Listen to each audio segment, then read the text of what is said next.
E aí, galera, tudo bem? Então, nós entramos agora com essa videoaula na reta final da nossa apostila 6, né? Onde a gente termina ali a parte de cinética química. Porém, antes da gente iniciar a 7, eu ainda vou corrigir alguns exercícios que eu solicitei para vocês para tirar bem as dúvidas. Então, não fiquem preocupados. A gente já começar a 7, que eu vou avisar vocês antes. Tranquilo? Então, hoje a gente vai falar sobre lei da velocidade, que é uma ordem de reação que a gente pode visualizar por meio das equações de cinética aqui. Vamos começar?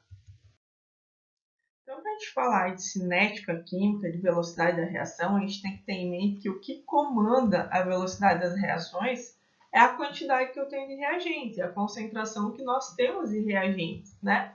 Porque quanto mais partícula, mais reagente eu tenho, mais choques acontecem, e quanto mais choques eu tenho, maior a velocidade da minha reação. Isso tem que ser analisado com pressão e temperatura constantes, né? E isso é o que a gente chama de lei da velocidade, quando a gente consegue analisar essa quantidade de reagente e ver como ela está implicando na velocidade das minhas reações. Essa lei da velocidade ela foi determinada, também recebe o nome de lei de Gould-Wade. São dois cientistas que começaram a analisar a relação que existiria entre a velocidade das reações e a concentração dos reagentes utilizados nessas reações.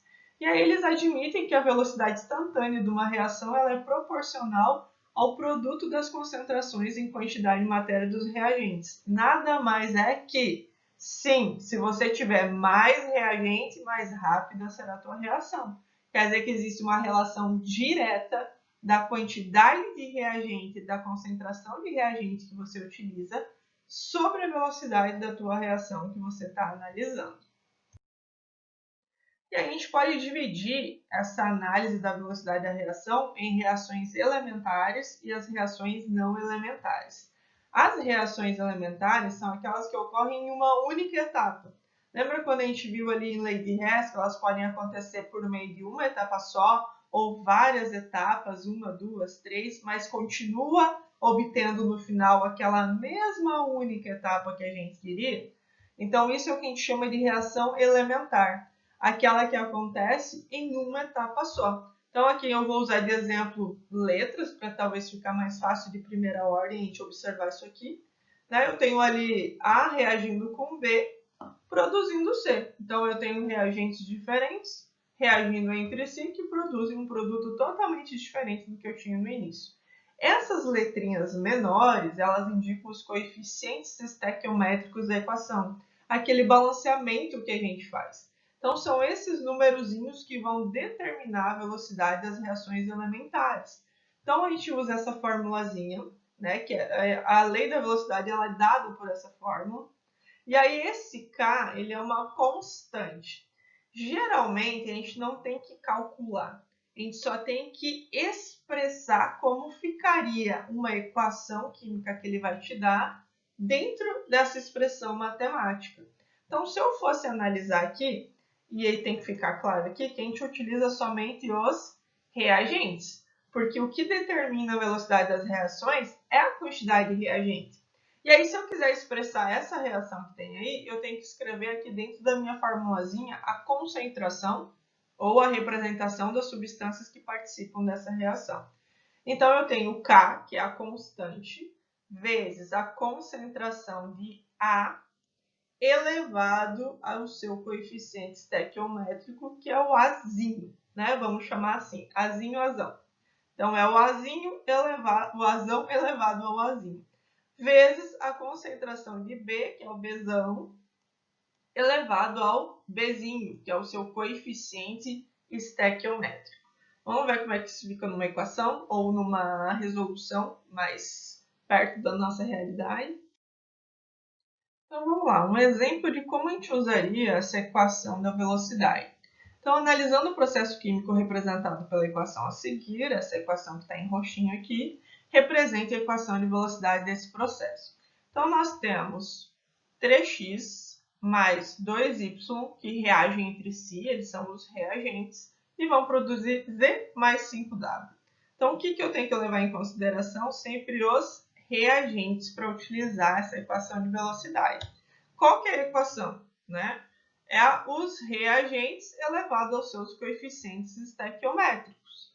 Então, substituindo essas letras que faz parte da equação geral, né, para depois a gente substituir, nós vamos reescrever essa expressão. Então, nós vamos pegar aqui o x, que vai elevado a 3, porque ele é o teu coeficiente estequiométrico, ele é a quantidade em mol de x, e o y com coeficiente de 2. Então, se eu fosse colocar x e y ali dentro da minha equação de velocidade, ficaria assim. Então, V igual a K vezes a concentração de x elevado a 3, porque é sempre o númerozinho que está na frente dele, vezes a concentração de y elevado a 2.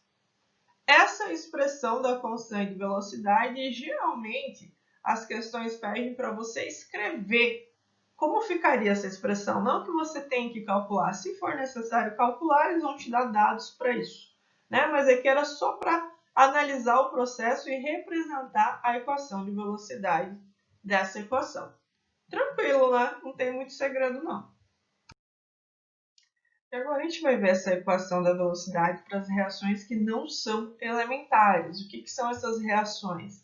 Aquelas que podem ocorrer em 2 ou mais etapas, conforme a gente já viu lá na lei de Hess. Então, eu tenho a equação 1, a 2 e a 3, né? E o que aparece aqui? Ele já determina para você qual que é a equação global, né? Qual que seria a tua equação principal, qual equação é a equação da etapa lenta dessa reação, aquela reação que vai demorar mais para acontecer, e qual seria a equação que representa a reação de etapa rápida.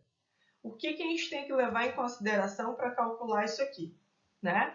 Nós temos aqui a representação da equação da velocidade, só que eu tenho que escolher, você não vai fazer uma simplificação dessas equações em uma só ou na global. Você tem que utilizar a reação que representa a etapa lenta, porque é a etapa lenta que representa a velocidade da tua reação, né? É ela que é importante no teu processo. Então, toda vez que aparecer etapas e reações, aquela que determina a velocidade da tua reação, sendo ela em etapa ou não, é a etapa lenta. Então, é ela que tem que ser representada aqui. A nossa etapa lenta é essa segunda equação aqui. Então, a gente pega os reagentes e joga aqui na fórmula. Então, eu tenho 2A, por isso que ficou concentração de A elevado a 2, e temos 1B, por isso que ficou concentração de B elevado a 1. Colocar nada também é possível, tá? Mas geralmente aparece com o númerozinho 1. Então, sempre que aparecer essa situação de você ter reações em etapas, você sempre vai escolher a etapa lenta para poder expressar aqui na equação de velocidade. Então, é sempre ela que vai determinar a velocidade, a lei da velocidade da tua reação. Por quê? É aquela que tem a maior energia de ativação. A maior energia de ativação indica que você precisa de muita energia para aquela reação acontecer. Então, isso vai acontecer muito mais lentamente. Não são nessas equações que a gente utiliza um catalisador para poder diminuir essa energia de ativação e aí, consequentemente, acelerar a reação. Então, a gente tem que prestar bastante atenção nessa questão das reações que não são elementares. O que a gente leva em consideração é sempre a etapa lenta. É ela que determina a lei da velocidade da tua reação. E aqui nós temos um exemplo da Federal do Rio de Janeiro de como que a gente solucionaria um tipo dessas questões que utilizam as não elementares. Né? A hidrazina, que é o N2H4, é utilizada junto com alguns dos seus derivados como combustível sólido nos ônibus espaciais. A sua formação ocorre em várias etapas. Então, ele deu aqui a etapa A, que ele chamou de etapa rápida, a etapa B, que é a etapa lenta, e a etapa C, que é a etapa rápida.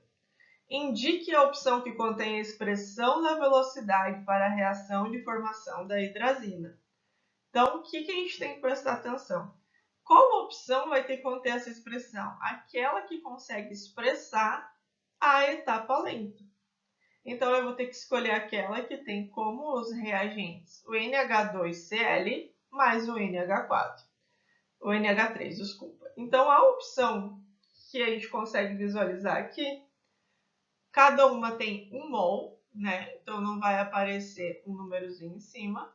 E aí, a gente começa a analisar. Então, na letra A, eu tenho velocidade igual a constante vezes concentração de NH2Cl, opa, já apareceu quem eu quero aqui, vezes a concentração de NH3. Eu já colocaria essa como correta. Vamos dar uma olhadinha nas outras. A B está falando do NH3OCl-, que é a etapa rápida.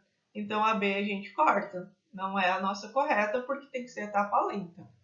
A letra C, NH3OCl-, mesma coisa.